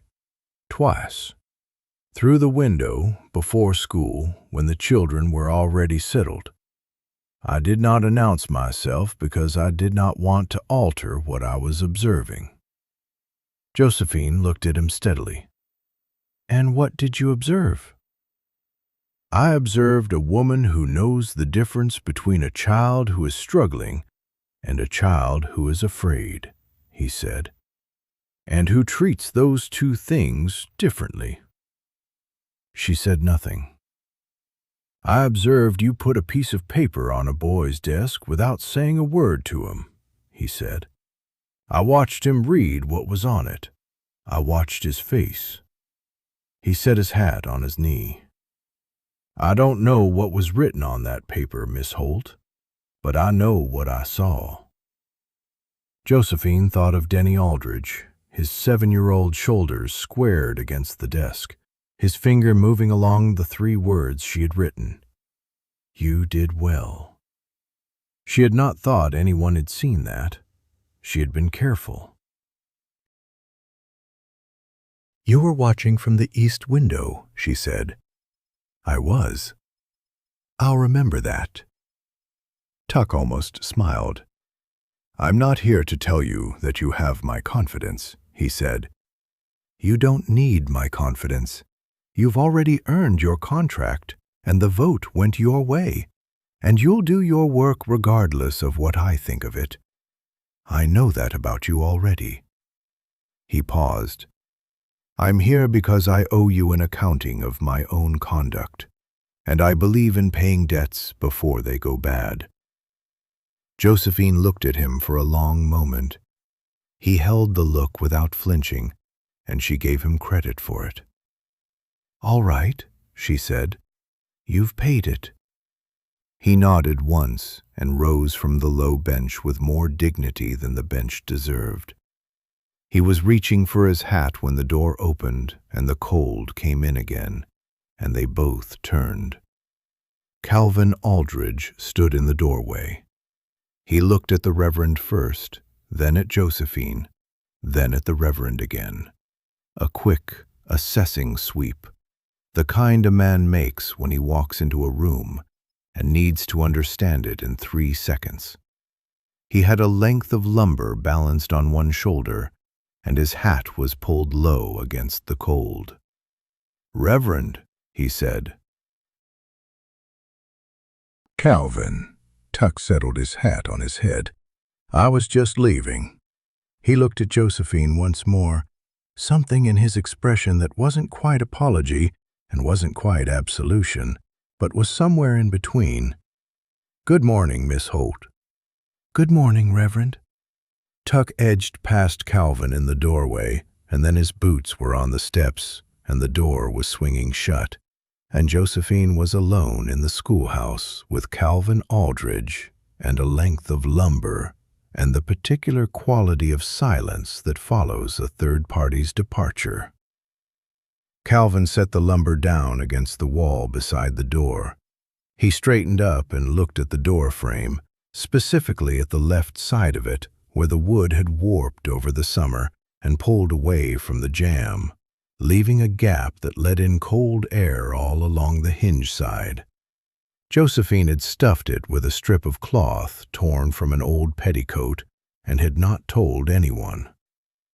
"That's been leaking cold all fall," he said.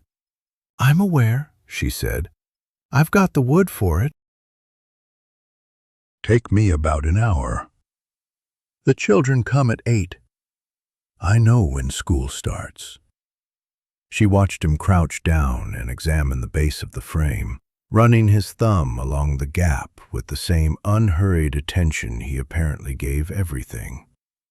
He was wearing a canvas coat, gone pale at the elbows, and his hands were the hands of a man who worked in all weather, rough-knuckled, deliberate. "Mr. Aldridge," she said. "Miss Holt?" "I understand you spoke on my behalf at the board meeting." He didn't look up from the doorframe. "Thomas tell you that?" "Thomas told me everything." "Thomas has a gift for detail," Calvin said without any particular judgment in it. He stood up and picked up the lumber, sighting down its length the way a man checks for true. "I said what needed saying. Denny read 3 sentences at supper and told his sister she'd said a word wrong. That's not nothing." "No," she said. "It isn't." "What Dunmore said about Delwood." He set the lumber down again and looked at her directly for what she realized was the first time. His eyes were the color of creek water in November, gray-green and serious. "I don't know what happened there. I didn't ask." "It didn't seem like my business." "It isn't," she said. "No," he agreed. "It isn't." He held her gaze without any effort to make something more of the moment than it was. "What is my business is my children sitting in this schoolhouse for 8 months, and whether the person standing up front knows what she's doing." "And your conclusion?"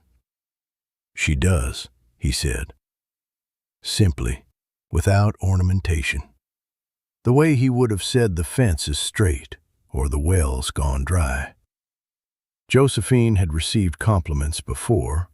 She had received them with varying degrees of sincerity and varying degrees of condescension, and she had learned to accept the genuine ones with the same controlled expression she used for the rest. But something about the plainness of those 2 words, "she does," caught her somewhere below the ribs, and she had to look away for a moment at the window where the frost was still clinging to the lower panes. "I didn't thank you," she said. "When I heard what you did, I didn't. There was no occasion to." "You don't owe me thanks." "I didn't say I owed it to you." She looked back at him. "I said I didn't have occasion." "That's different." Something shifted in his expression. Not quite a smile, not even the approach of one, but a kind of recognition, the look of a man who has heard a distinction he hadn't expected and found it accurate. He picked up the lumber again. "I'll get this done before 8, he said. "You won't need that cloth in the door frame anymore." "I'll need it for something else," she said. He didn't answer, but she thought, she was not certain, but she thought, that the corner of his mouth moved. She stepped back from the doorway to give him room to work, and she went to her desk and began writing the morning's problems on the board. And for a time the only sounds in the schoolhouse were the fire and the plane and the occasional tap of the mallet, and it was not comfortable exactly. It was not comfortable. But it was something she didn't have a word for yet, and she was careful about words she didn't have yet, careful about reaching for them before they were ready. At 10 minutes to 8, Calvin gathered his tools and the scraps of wood and stood in the doorway testing the repaired frame, opening and closing the door twice, checking the seal along the hinge with his palm. The gap was gone. The cloth was still balled up on the floor where it had fallen. "That'll hold through winter," he said. "Thank you," she said. And because it was important to her that he understand she was not performing gratitude, she added, "That's the occasion." He looked at her. He nodded once, the same way Reverend Tuck had nodded, but it meant something different, she thought. It meant received. He was on the steps when he paused and turned back, and she was already at the board with the chalk in her hand. And he said, without particular preamble, "Petra talks about you at supper." Josephine turned. "She doesn't talk much about school, usually," he said. "She didn't talk much about the last teacher." He settled his hat. "Just thought you should know."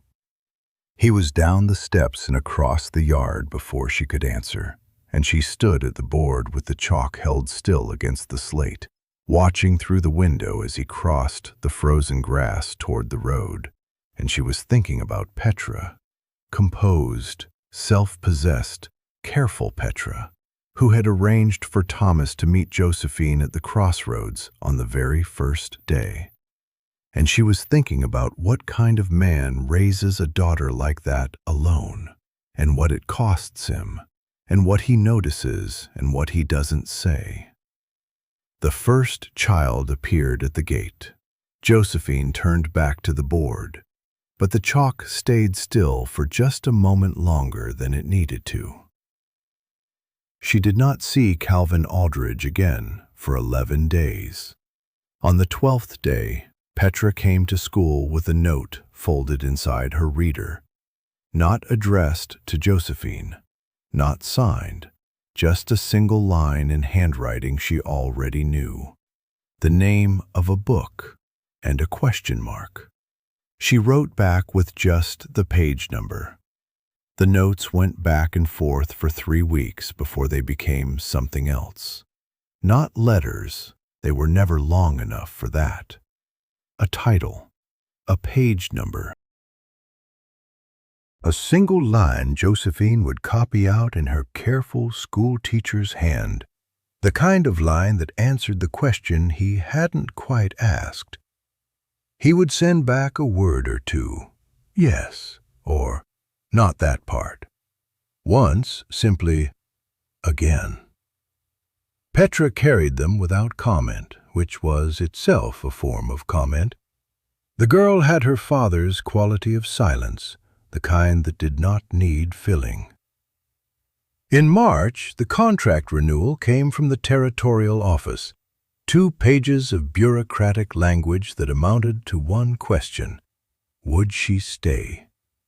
Josephine sat with it at Mrs. Callan's kitchen table for the better part of an evening. Mrs. Callan brought tea and did not ask, which was the greatest kindness she could have offered. The thing about Delwood was not that they had run her out. The thing about Delwood was that she had seen it coming and stayed anyway, believing that if she simply continued to do her work well, the work would be enough. She had been wrong about that.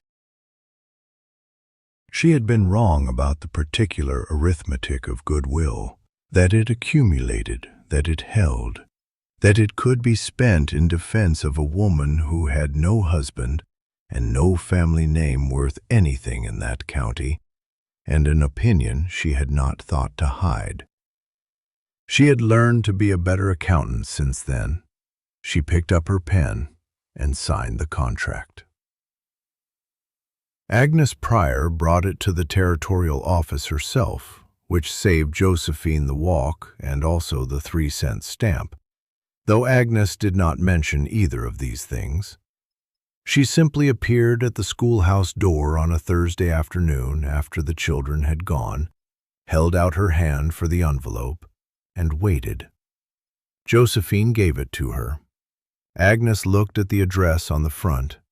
Then she looked at Josephine with the particular expression of a woman who has managed her own affairs for 12 years without assistance and recognizes the same quality in another person, even when that other person is still learning to trust it in herself.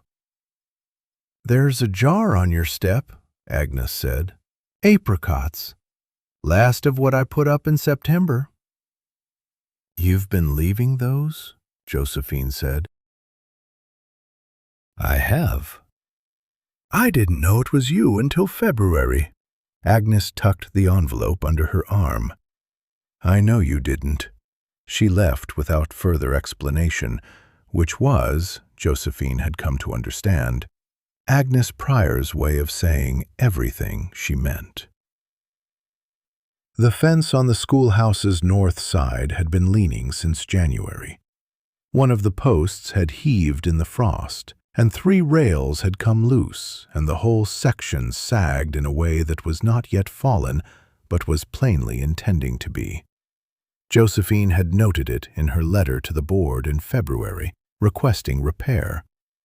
The board had noted her note. Nothing had happened. On the first genuinely warm morning of April, she arrived at the schoolhouse to find Calvin Aldridge in the yard with a post-hole digger. He had already pulled the bad post and was working the new one into position. His coat hung over the fence he wasn't fixing. His shirt sleeves rolled to the elbow, with the particular efficiency of a man who has calculated the temperature correctly. He looked up when she came through the gate, and she saw him take in her expression, which was, she suspected, not entirely composed. "Board's not moving on it," he said. "Hockett's got a bad back, and Alt doesn't do fence work on principle." "And your principle?" she said. "My principle is that a leaning fence falls eventually, and when it falls toward the children." She looked at the post he was setting. It was good timber, better than what had been there before. She thought about asking where it came from and decided she already knew. "The board should be paying for that post," she said. "They should," Calvin agreed, and tamped the dirt down with the flat of his boot, and said nothing else about it. Josephine went inside and built the fire, and when the children arrived at 8:30, the fence was upright and plumb, and Calvin Aldridge was gone, his coat gone with him, the post-hole digger leaning against the building where he'd left it to be collected later. Petra came in last, as she often did, managing her brother Denny through the gate with the patience of someone twice her age. She set her reader on her desk, sat down, folded her hands, and looked at Josephine with her father's expression, waiting, attentive, giving nothing away for free. Josephine looked back at her. "Good morning, Petra." "Good morning, Miss Holt." She found the book on her desk on a Friday. Not a note inside it. The book itself, placed there between the end of the school day and the following morning. which meant he had come to the schoolhouse in the evening when she was at Mrs. Callan's. She recognized it immediately. It was the one she had cited the page number for back in February. She had assumed he owned it. Apparently he had gone and obtained it and read it, and now it was here. There was nothing written in it, no inscription, no underlining, just the book, placed squarely on her desk as though it had always lived there. She stood looking at it for a long moment. Then she picked it up, put it with her own books on the shelf behind the desk, and went about her morning. He came on a Saturday in late April, not to the schoolhouse, but to Mrs. Callan's front porch, where Josephine was grading arithmetic papers in the thin, warm sunlight with a cup of tea going cold beside her. She heard the horse and looked up, and he was already dismounting, tying the reins to the post with the automatic ease of a man who does not think about his hands. He came to the foot of the porch steps and stopped there, hat in hand, and the quality of his stillness was different from his usual stillness, less settled, more deliberate, like a man who had rehearsed the standing still, if not the words. "I came to ask you something," he said. "All right," said Josephine. He looked at the arithmetic papers in her lap. "I can come back." "You can ask me now." He turned his hat once in his hands. She had noticed he did this, not from nervousness exactly, but as a way of organizing himself, the way some men cleared their throats or looked at the ceiling. "I want to know," he said, "if you're staying." "I signed the contract in March." "I know that." A pause. "I want to know if you're staying." The distinction was not lost on her. She set the arithmetic papers aside. She had thought over the winter about what it would mean to be asked this by a man who had sat down in a room full of people and waited them out for her sake without telling her he was going to do it. She had thought about what it meant that his first act on her behalf had been silence. Not argument, not advocacy, but the particular weight of a man who would not be moved. She had thought about Petra, who was 10 years old and motherless and already had her father's eyes. She had thought about Denny, who kept a 3-word sentence in his pocket like a talisman. She had thought, more than she had intended to, about the notes. "The board renewed my contract through June of 1885, she said. "I intend to honor it." "And after 1885? "After 1885, I'll decide about after 1885. Something shifted in his face. Not quite a smile, but the territory adjacent to one. "That's a fair answer." "It's the honest one." He put his hat back on. He didn't leave. "I repaired the fence," he said, which was not a new piece of information. "I saw that. And the book. I have it on the shelf." He nodded slowly, the way he nodded when he was thinking rather than agreeing. I wasn't sure if that was too forward. Josephine looked at him for a moment. Calvin Aldridge, who had defended her to a room full of people without informing her he intended to. Calvin Aldridge, who had sent her a question mark folded inside his daughter's reader and waited 11 days for her to write back. Calvin Aldridge, who had come to her porch on a Saturday with his hat in his hands to ask not whether she had signed a piece of paper, but whether she meant it. "Leaving a book on a person's desk," she said carefully, "is not what I would call forward." "No," he said, "it's what I would call a beginning. The word sat between them in the April air, neither of them rushing to do anything about it. A beginning was not a declaration. It was not a promise. It was the kind of word that required nothing immediately except acknowledgement. And acknowledgement, Josephine had learned, was its own form of courage. Calvin looked at her steadily. "All right," he said. "All right," she said. On the last day of the school year, Josephine gave each child a card she had written by hand, noting one true thing she had observed in them over the course of the year. Not praise for its own sake. She was not that kind of teacher. But specific, witnessed truth. Nora Finch received a card about the particular quality of her attention.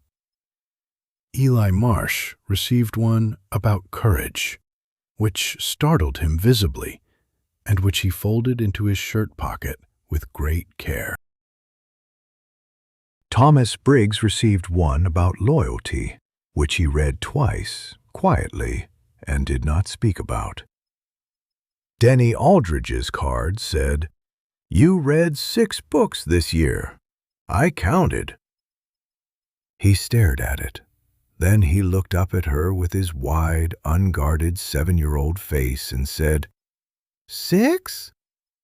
"6," Josephine confirmed. He turned back to the card and mouthed the number to himself as though testing its weight. Then he put it in his pocket with the deliberateness of a boy who has learned what it means to keep something.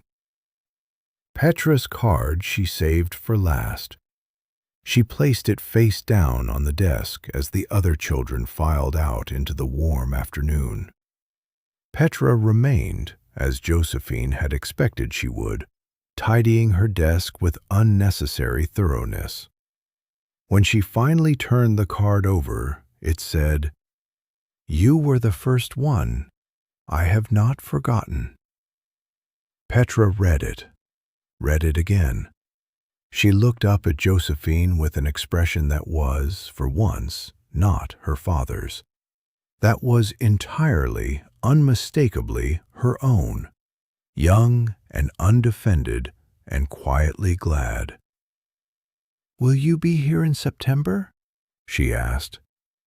"Yes," Josephine said. "I will be here in September."